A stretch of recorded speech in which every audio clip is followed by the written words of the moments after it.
Them four receivers, when you get guys like that, you just and they're guys that we can count on. I fully trust all four of them. I feel like they're all mentally and physically ready to play, and they can even start here. And I think so. Them four guys, I can't wait to watch them play, and I just want to see them ball and have fun out there. All right, next up we'll go to Bill Rabinowitz from the Columbus Dispatch with Tony Gerdeman on deck. Bill. Chris, obviously this has been a long time coming to get back on the field. It's going to be a strange atmosphere with no fans. What do you think it's going to be like on Saturday? It's going to be real weird at first. We don't really know how it's going to feel, especially having a stadium empty, really. Only our family there, but I mean, we're going to have to adapt to it quick. There's going to be millions of people watching on TV, so we're gonna have to adapt to it and just have fun out there. We got to feed off each other's energy. When somebody makes a play, we got to get hyped for each other and just act like it's regular and try to ball. And your parents are from California. I mean, they're coming for this game? Yeah, my mom and my brother are coming. They're going to be there on Saturday. So just having them there it's a blessing for me. So I can't wait to see them there. And just one more quick one. You're not allowed to hug them after the game. You have to still stay. How hard is that going to be? It's going to be tough, especially not seeing my mom in a little while. But it's going to be tough, but we're going to have to get used to it. It's only going to be a couple months, 2 or 3 months. So we're just going to have to get used to it, and hopefully it'll pay off at the end. So. Thanks, Chris. All right, next up, Tony Gerdeman from Buckeye Scoop with Bill Landis on deck. Tony. Hey, Chris, we talked a lot about the freshman receivers and this guy and that guy. Tell us a little bit about Jameson Williams. And we see clips of him that, get put on Twitter. I think a lot of people are expecting quite a few things from him. What have you seen? What should we expect from him this year? I expect a lot from him. Me and Jameson, we got real close over this quarantine and over this off season, and we push each other every day. We're so close. We could talk mess to each other, but at the end of the day, we want the best for each other. But we push each other, we make each other better, and it's all competition at the end of the day. Jameson is a guy that one of the most talented dudes on the team, and I wish the best for him. And I got high hopes for him this season, and just like he does for himself. And I can't wait to watch him play, and I can't wait to see what he has to show the world. His speed is off the charts, his talent is off the charts, and along with Garrett Wilson, us three, we're gonna have fun this year. I can't wait to see how it plays out. What does he do best?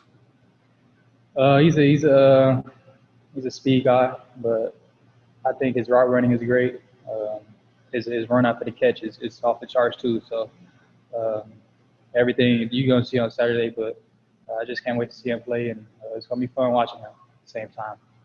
Thank you. All right, we'll go next to Bill Landis from The Athletic with Dan Hope on deck. Bill. Hey, Chris, a couple weeks ago, some of the tight ends were talking about, when they work with Justin, he'll go as far as to run routes for them to kind of show them how he wants it done and maybe where he wants them in terms of ball placement and stuff like that. I'm just wondering if he does that with you guys as receivers too, and just kind of, how do you and him get on the same page with that kind of stuff? He knows my body language along with the receivers. But sometimes when we miss a ball or something's off, we kind of just get together and he tries to show us like what he wants, and I try to show him like what I want, where I want the ball at, and just little things like that, just to get on track and just to make it happen on game day. So, is there more of that kind of conversation happening this year, just as he's more comfortable and knowledgeable in the offense, and you guys have had more time to work together? Yeah, that's a lot of conversation, especially this week. We got a lot of plays in, and we kind of missed a couple earlier in the week, but we got together, me and him, and whenever he misses the ball, he kind of goes up to the receiver or the tight ends or the running backs and tries to fix things. And when we missed a couple balls, I just right after the play, I went up to him and told him how I'm gonna run the route, or told him how I'm gonna do this and do that, just to get on the same page with him. So. Thanks, Chris. All right, we'll go next to Dan Hope from 11 Warriors with Nathan Baird on deck. Dan. Hey, Chris, with the freshman receivers behind you, just how much have they been pushing you guys for playing time, and what should people expect to see from them on Saturday? They're guys that we can count on. G. Scott, Jackson Smith, Julian, and Mookie. They're all guys that can play, like I said, right away. And when they came in, they kind of got to learn and stuff. And really weird not having a spring and a fall camp, but they kind of got the hang of things and the summer workouts and the voluntary workouts and all the workouts leading up to today. And they're ready to play. And I can't wait to see them play. And Saturday, I hope they have a lot of fun and just have fun out there in the ball. So. And the secondary that you guys have been going up against, how much have you seen them grow over the course of this camp? They grew a lot, especially the younger guys. But Sean Way has been great. Probably the best corner in the nation. 7 he dealt with a little injury early in camp, but he came back and he's going to have a huge year, I believe. And Tyreek Johnson, Cam Brown, Josh Proctor, Marcus Hooker. I can go on and on, but like I said, I can't wait to watch them. And they're having a lot of fun out there, and they just keep getting better and better every day. And going against them every day for Zone 6 and the receivers is fun. And just competing every day and having fun and talking mess, it just makes it better and competing. So I can't wait to go out there on Saturday and then show the world. So. Thanks, Chris. All right, we'll go next to Nathan Baird from Cleveland.com with Tim May on deck. Nathan. Hey, Chris. Asking about the defensive backs. Other than Sean Wade, which one do you least like going up against in practice? Who gives you the most trouble? Probably 7 Banks. He's a long physical corner. Probably 6'1", around 205, fast, quick hips, getting out of breaks, knows a lot of concepts. He's just a smart IQ corner. A guy that he doesn't lack anything. His strengths are all over the field, and it's just hard going against him at times. And Cam Brown is real fast. A lot of guys. Going to Ohio State is tough going against most of the DBs here. So, but I'll point out 7 Banks, Cam Brown, and especially Wade's tough too. Alrighty, next we'll go to Tim May from Letterman Row with Patrick Murphy on deck. Tim. Thank you very much, Michael. Hey, Chris, I was wondering with Justin Fields, do you feel like you're playing with somebody very special? I mean, what is that sense of, when you're on the field with him, et cetera? And what would you call his greatest attribute as a quarterback? We are in this building. We think he's the best player in the country. We know what he's capable of. When we're on the field together, I feel like he knows where everybody's going to be. And that's how I feel like I hold him to a higher standard too. So when I run my routes, I expect the ball to be there, and he expects me to be there. So we hold each other to a higher standard, and we just want to be the best in the country at the end of the day. So. Yeah, and one other quickie, a guy you didn't mention a while ago, but Marcus Williamson, how far has he come in the last year or so, in your opinion, as a defensive back, that slot corner type dude? Marcus is a guy that I respect a lot. Not having the biggest size or not being the fastest dude. He's always competing out there. I believe he's a first-team guy, and he's a starter on his team. And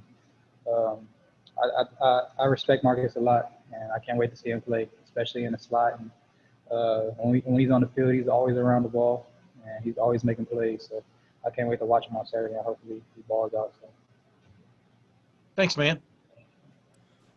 All righty, got time for a couple more. We'll go to Patrick Murphy from 247 with Brendan Gulick on deck. Patrick. Chris, I think every time we've talked to you, we've asked you about Clemson and the way the season ended. How ready are you to put that behind you and go out and play another game to forget what happened? I've been ready for a long time. Having these long 10 months, thinking about that game, thinking about how the season ended or what could have happened, but finally being able to suit up and play a real game instead of practicing for these last 3 months. It's definitely a blessing.